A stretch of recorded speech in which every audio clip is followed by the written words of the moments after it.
You don't know the song? Okay, so we're with the Brandon McSwain band, and you're Brandon McSwain, Yes. right? So you're the lead guitar, rhythm guitar player? What is Rhythm the deal? guitar, songwriter, singer. And then you've been playing with the drummer for how many years? About 4 years now. 4 years you Yep. guys have been playing. You've gotten together this group of people tonight as the Brandon McSwain band? Yes. For how long? How long have you been together? John and Diane have been with us for almost a year now. Who is John and Diane? Diane's This the... is John Myers on bass and Diane Cox on cello. Okay. You've been with it how long? About a year. They've been Okay. with us about a year. And then JP and Corey came on within the past couple weeks. JP is striped horn shirt, on, sax yeah. player, and then Sax player, trumpet player. trumpet. What was your name again? Corey. Corey, gotcha. Okay, so how many are the songs you're playing tonight? Are they originals or covers? They're all originals. Uh-huh. I write all the tunes and then bring them to the band, and then we come up with our own compositions of them. Have you recorded these songs yet, or are you pretty much just kind of cutting your teeth on performance right now to get them all kind of in check? The Brandon McSwain band, we recorded a full-length album last summer. It released last summer. So An album or an EP? It's a full album. How many songs 13 on it? tracks. Let's see. Hold it up here. 13 How many? tracks How many? on that 13 guy. tracks. Yep. Now, most artists who are really talented have a hard time promoting themselves. Did you get a label, or do you have somebody managing you right now to do all the promotion? It's all self-management, self-promotion. You have So this on it is hard. iTunes? You have this on iTunes? It's on iTunes. It's everywhere you can find MySpace, iTunes, Facebook. Now, when you record music, do you guys record it live, or do you layer it like that? The first album we did in the studio. Mm-hmm. We had a core group of musicians, 4 or 5 guys, that we laid down the rhythm, and then we went back and layered guitars, layered vocals, came back and did strings, keyboards, all that kind of stuff. For that's a studio album. Right now what we're working on is a live album. We record every show live, we record everything up here, multi-track everything, and then send it to mix down. So it's all ad-lib, everything we do on stage we capture Oh, that's fantastic. in a recording. And we're hoping to, by the end of this year, release a full album with cuts from concerts all over from this summer. How many are you selling the album? What's the deal? Are people buying it? 13 songs for $10. How, are people buying it, or what? You got to get people to buy it, right? We've sold quite a few, not as many as we'd want to. Sure, but you got not big- enough to support us. Okay, influences. Do you have influence? Now I've heard Dave Matthews' name. Dave Matthews bounced around. Is it an influence of Sure. like the type of music you play? Some other people. Yeah, Dave Matthews Band. For me, I'm big into singer-songwriters. John Mayer, Gavin DeGraw, some of the newer Mm-hmm. guys.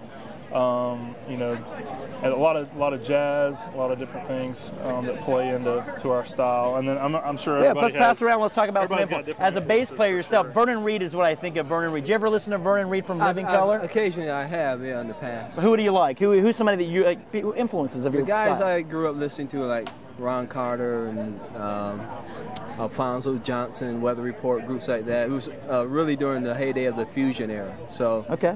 recently I've listened to, I like Marcus Miller, I like the way the melodies he creates, and but try to listen to everybody, learn from it. I even listen to bluegrass. Yeah, very cool. Of Been course. forced to almost. Yeah, yeah, without a doubt. Okay, let's pass. How about you as a sax player? Who were some of your influences? Who did you grow up listening to? Who do you still love? Well, I grew up studying like Charlie Parker and John Coltrane, and like nowadays like Kenny Garrett and Chris Potter, more modern guys, really jazz influence, but also funk influence too, like the Crusaders and even Michael Jackson and people like Oh, that. of course, huge influence. They go across the whole spectrum of Yeah. different artists. So. Beautiful. Okay, Mr. Trumpet Player. Yeah, man, I like everybody, but obviously the standards will be Miles Davis, Wynton Marsalis, who's oftentimes on WTVI. Cool. Yeah, good shout out. You know. Nice. But even some of the cool guys like Red Rodney, who you don't hear much of anymore, you know, he's passed.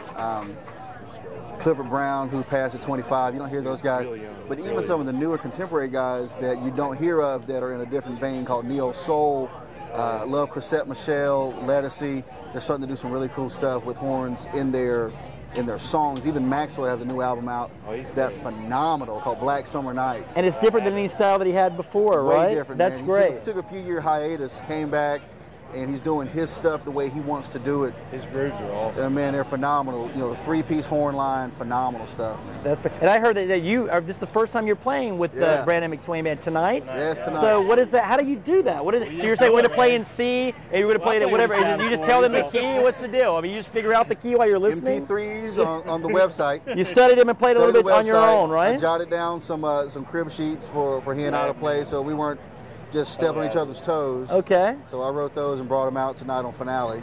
Gotcha. And then everything else, you better know the key. Gotcha. Very cool. Thank you. So we have the beautiful cello player, both in physical appearance and in the music that you're playing yourself. So, and I'm sorry to be coquettish. I'm sorry to be flirtatious, but you know, it's what we've been doing. We went to an art gallery earlier. It's all about looking at pretty things, and I'm still in that mode. So now, some of your influences.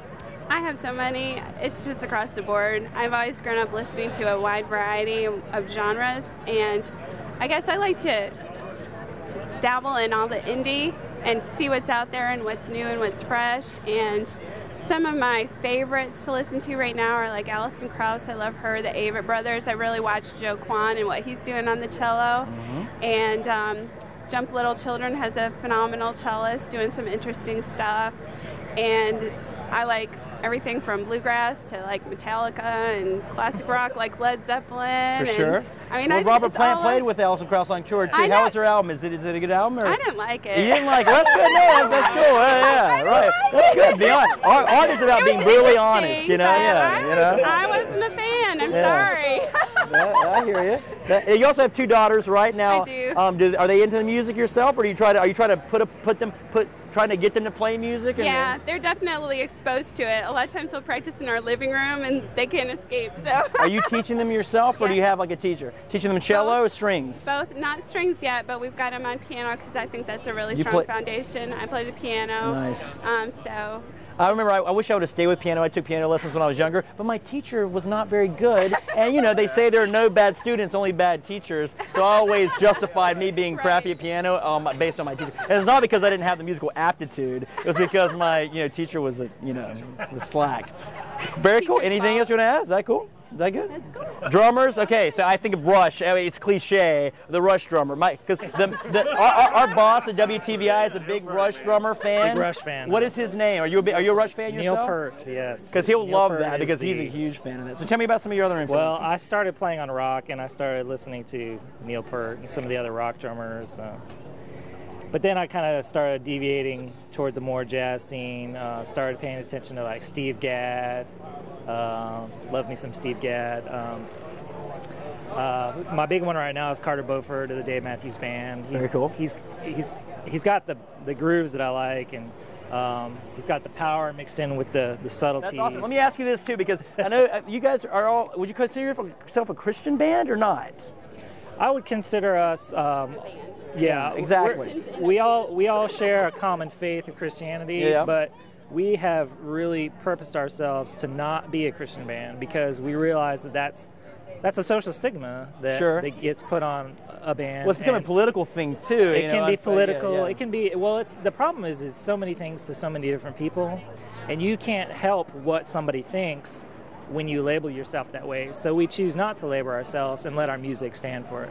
One of the things too, let me give this to Brandon too, because very, very much thank you, is that one of the things about this documentary is that it's about the idea of music bridging the gaps, like cutting down the barriers of culture, of religion, of sex, of race, of all that stuff. Absolutely. And for me as an artist myself, I feel like in a way, for me, art is like my spirituality. It's almost like it transcends life, so that it has nothing to do with Christianity or Islam or Judaism. It's like there's just something spiritual about creation. You know, you kind of feel that way in a way, like when you're writing and when you're on stage, you're transcending.